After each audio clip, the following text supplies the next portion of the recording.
What is up, Gorilla Nation, and welcome back to another Mendoza vendor reset video. It is May the 13th, and before we hop into it and reveal the location of the snitch, and then go proceed to see what Mendoza have, we're going to sing a little kumbaya. We're going to say a lot of prayers. We're going to soak in some positive vibes and just cross our fingers and toes and our hair and our butt cheek hair and everything that we can cross possibly, so that way we at least have some good items in this vendor reset. But typically, as I always do, for me anyways, it could be different for you because different players, different maps, have different general locations and where you find the snitch. But 99.9% of the time, I just fast travel to the Truman safe house, exit out the west side of it, which is right there, proceed up this little hill and take a left of the Lincoln Memorial if he's not in this location. Particularly up underneath the canopy behind here, there's a tree over to the left side of the Lincoln Memorial around here that he could be standing beside, also in between the bushes right here, and then underneath the bridge down here at the very end, right behind this control point. But as soon as you find the snitch, you just walk up to him. He reveals the location of Mendoza. You don't have to do the bounty, and then you just want to scour the map and look for that little white shopping cart, and that is the location of Mendoza. As you can see, she's right here below the theater, and we'll see you guys and gals in just a moment when we get there. Alright, we arrived here at the location. You just fast travel to the theater settlement, and I believe this is called the Federal Building. You just exit out the southern side of it, south, and then basically take your first left, and it's essentially just a block away.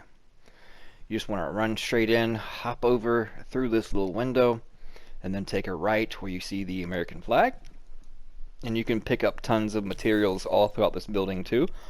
So be sure to, when you do leave here, to get all the materials that's in this building. Not too bad. Alright, let's see if our prayers, positive vibes, and everything that we've crossed and probably got in a lot of hair knots has actually paid off.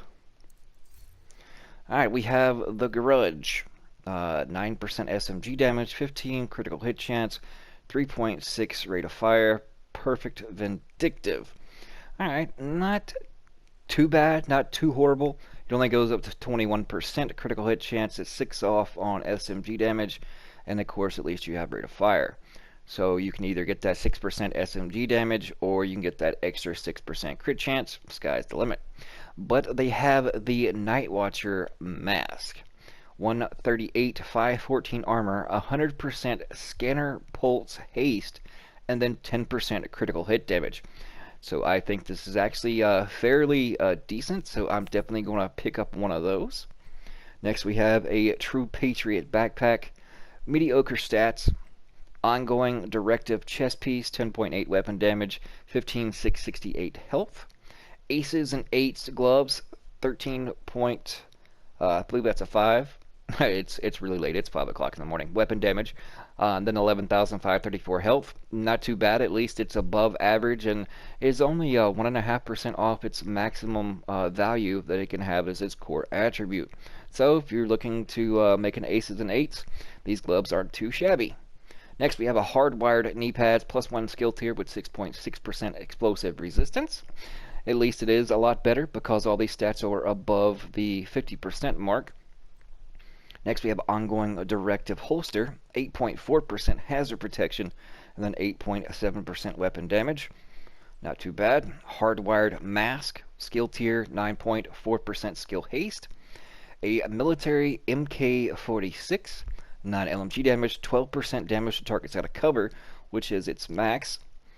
Then it has a 3.3% rate of fire, which is on this particular one, since it already has low RPM. So definitely you could opt in for the extra LMG damage, but personally I would probably change out that rate of fire for anything better than this. Then it has the Talent Killer on it. Killing an enemy with a critical hit chance grants 40% critical hit damage for 10 seconds. Next we have an Officer's M9A1. 11 pistol damage, 19.5 optimal range, also with killer. A D&H backpack, 8.5% weapon damage, 14.2% repair skills with 9.9% skill haste with calculated. An Araldi holster, 9.5 weapon damage, 6.1 skill damage, 4% critical hit chance. A utility mod with 9.9% skill haste. And then finally a turret mod with 6.1 duration. So it does appear that all our crossings of everything on our body did actually pay off to some extent. This is a lot better pieces in this particular vendor than what we seen in the regular and clan vendor yesterday. So I would suggest if you do not have the Nightwatcher mask, this is definitely one to pick up, because at least if you're doing a crit build type thing, and it does have at least 10% critical hit damage on it, or you can change that out to like hazard protection if you're going to go that route, and plus you can either get the max amount of armor on it or get the maximum weapon damage on it. So the sky's the limit, fielder's choice, but it is a good mask.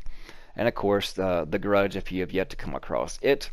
And of course the aces and eights, gloves, and anything else that tickles your fancy. But thank you guys so much for tuning in. Appreciate all the love and support. We'll see you fudging later.